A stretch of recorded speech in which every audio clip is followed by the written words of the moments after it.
Palavra da Verdade, com Hernandes Dias Lopes.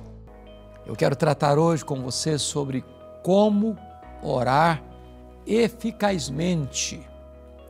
E vamos basear esta mensagem no Salmo 5, Salmo de Davi, versos de 1 a 3.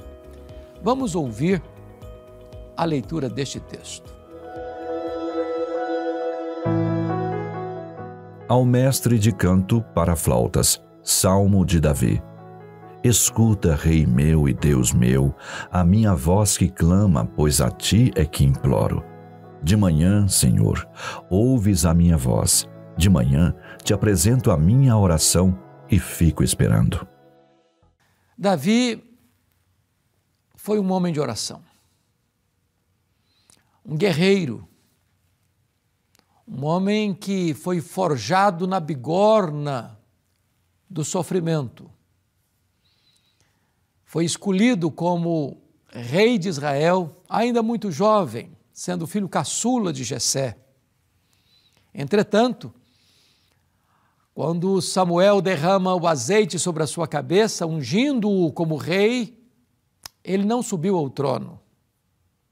Deus o matriculou na escola do sofrimento. E por mais de 10 anos, Davi precisa fugir pelas cidades, pelas cavernas, pelos desertos inóspitos, fugindo da fúria insana de seu sogro, o rei Saul. Nesse tempo, Deus está usando Saul para arrancar do coração de Davi o Saul interno, do coração de Davi. Para que Davi não assumisse o trono e fosse um Saul II.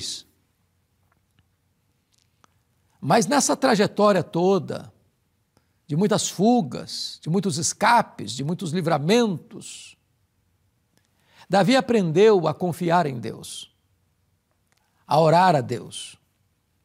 Ao longo da sua vida, ele enfrentou muitos problemas, muitas lutas, muitas pressões, muitas batalhas.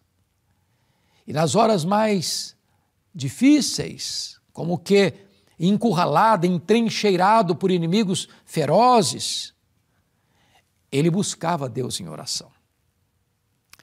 Parece-me que o contexto do Salmo 5 é quando Davi está sofrendo a mais amarga batalha da vida, quando o seu próprio filho Absalão rebela-se contra o pai, forma um exército opositor ao pai, marcha para Jerusalém para matar o pai e tomar o trono do pai, e Davi precisa fugir a pé de noite, descalço, para viver no deserto, fugindo de seu filho que queria matá-lo.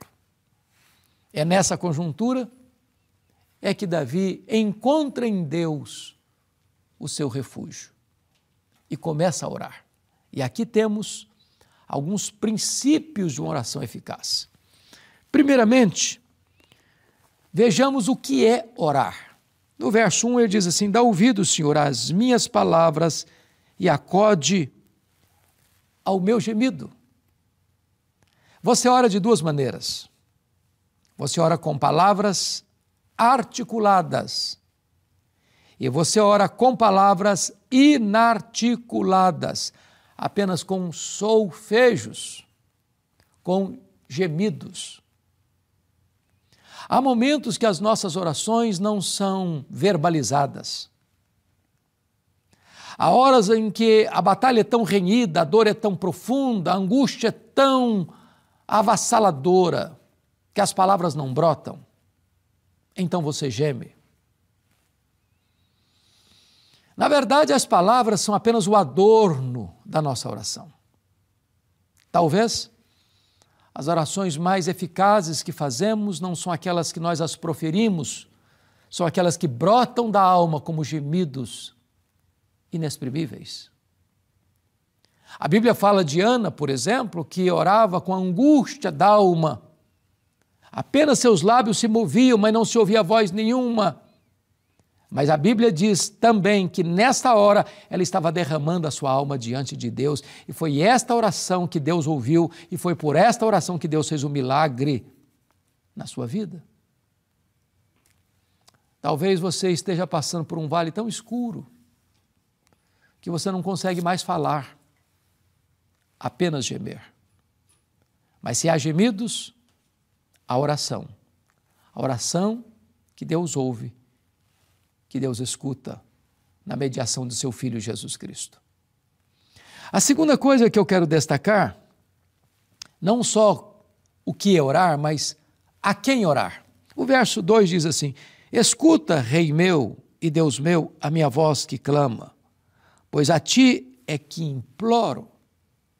Nós não estamos orando apenas para nos sentirmos bem.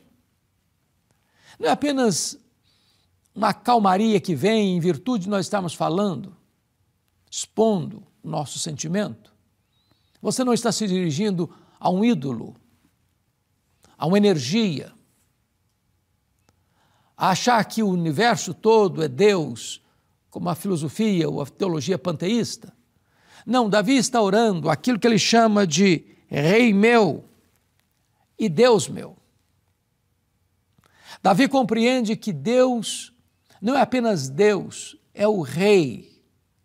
Ele é Rei em Jerusalém, mas Deus é o Rei dos reis, é o que está sentado no trono, é o que tem as rédeas nas mãos, o controle da história nas mãos, aquele que tem poder para reverter as situações irremediáveis da história.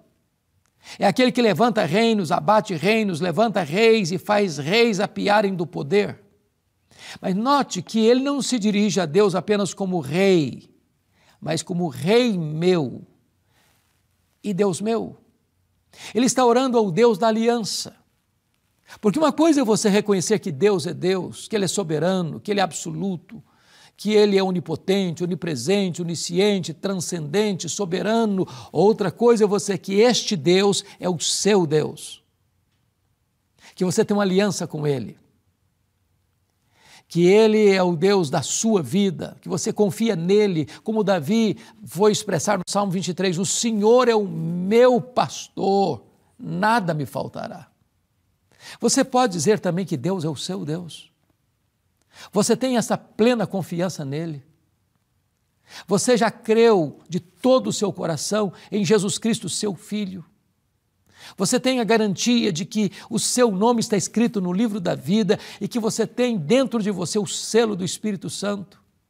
Você já desfruta desta convicção, desta alegria e desta certeza inabalável de que Deus é o seu Rei e Ele é o seu Deus, o Deus da aliança. Isto é orar eficazmente. Você se dirigir ao Deus da sua vida. Mas me permita destacar uma terceira verdade. Agora é, quando orar? Ele diz assim, de manhã ouves a minha voz, de manhã te apresento a minha oração. Veja você que Davi entende que Deus deva ser buscado nas primeiras horas do dia. Lutero costumava dizer que ele tinha tanta coisa para fazer, que se ele não orasse 2 horas de manhã, ele perdia o seu dia. Ainda dizia Lutero, quem ora bem, trabalha bem. Você tem buscado a Deus logo de manhã? Quando você acorda, sua mente se volta para Deus? Você busca o Deus Todo-Poderoso? Não apenas como aquele que vai atender os seus pedidos, atender suas necessidades, trazer solução para os seus problemas, mas você vai buscá-lo de manhã porque você anseia estar com Ele, você tem prazer e deleite na intimidade com Ele, você ama estar na presença dEle e Ele é a grande alegria, a fonte de todo o prazer da sua alma. Você se deleita nele. Ele é o tesouro maior da sua vida. Ele é a sua alegria, a sua justiça, a sua paz, a sua herança, a sua recompensa. Davi não entende que Deus é apenas um despachante de bênçãos celestiais. Davi é o refúgio da sua alma, em quem ele tem todo o seu prazer. Logo de manhã, Ele busca o Senhor. Mas veja, a expressão que ele coloca aqui, de manhã te apresento a minha oração, é um termo militar. É um termo militar. É como se ele colocasse as suas orações numa ordem de batalha. Davi entende que oração é luta espiritual. Ele precisa ordenar sua vida de oração, porque ele está enfrentando lutas e lutas maiores do que suas forças. E ele precisa colocar nesta ordem de batalha as suas orações logo de manhã. Você tem uma vida de oração? Você tem propósitos na oração? Você tem colocado diante de Deus as suas causas? Você tem intercedido pela sua vida, pelo seu casamento, pelos seus filhos, pelos seus parentes, pelos seus vizinhos, pelos seus colegas de trabalho? Você tem orado pelas instituições, por aqueles que estão investidos de autoridade? Você tem orado pela paz de Israel? Você tem orado pelas nações? Você tem orado para o avanço do reino de Deus? Você tem orado para que o evangelho possa impactar a nação brasileira e transformar a tessitura desta nação? Você tem colocado em ordem de batalha, as suas súplicas? Bom, mas me permita agora a última colocação. O que orar? A quem orar? Quando orar? Mas agora a quarta colocação que eu quero fazer é: o que fazer depois de orar? Davi diz assim: de manhã, Senhor, ouves a minha voz, de manhã te apresento a minha oração e fico esperando. E fico esperando. Orar sem esperar resposta não é orar. Orar não é apenas você jogar para fora da sua alma os seus desejos, as suas súplicas ou expor as suas necessidades. Orar é você falar com aquele que está no trono e que, ao ouvir suas orações, responde às suas orações. Orar é quando você apresenta o seu pedido para Deus e diz: Deus, eu estou aqui, aguardando a resposta. Orar é fazer como Abacuque, que diante do seu clamor a Deus, subiu para a torre de vigia, aguardando a resposta de Deus. Porque quem não aguarda a resposta de Deus, já desistiu da sua confiança. Não orou de fato. Você tem recebido resposta às suas orações? Você tem clamado a Deus e tem anotado como Deus respondeu, quando Deus respondeu, de que forma essas orações foram respondidas? Você tem apresentado a Deus a sua causa, a sua vida, o seu coração, a sua saúde, as suas finanças, o seu casamento, a sua família? Você tem apresentado a Deus os seus sonhos, os seus projetos, os desejos e anelos da sua alma? Tem recebido resposta? Tem aguardado resposta? Tem visto a manifestação do sinal, do bom sinal do favor de Deus na sua vida? Eu quero orar com você, para que você e eu possamos nos matricular nesta escola da oração e aprendermos o que significa orar eficazmente. Onde você está? Ore comigo nesse momento. Querido Deus, a Tua palavra é tão clara e ao mesmo tempo tão eloquente, nos ensinando acerca desta verdade magna da vida cristã, que é aprendermos a orar de forma eficaz. O que eu te peço é que Tu nos ensines a orar. O que eu te peço é que Tu nos ajudes, meu Deus, a orar eficazmente, a fim de que nós cresçamos nesta gloriosa e bendita experiência de intimidade contigo. Eu te peço que Tu abençoes todas as pessoas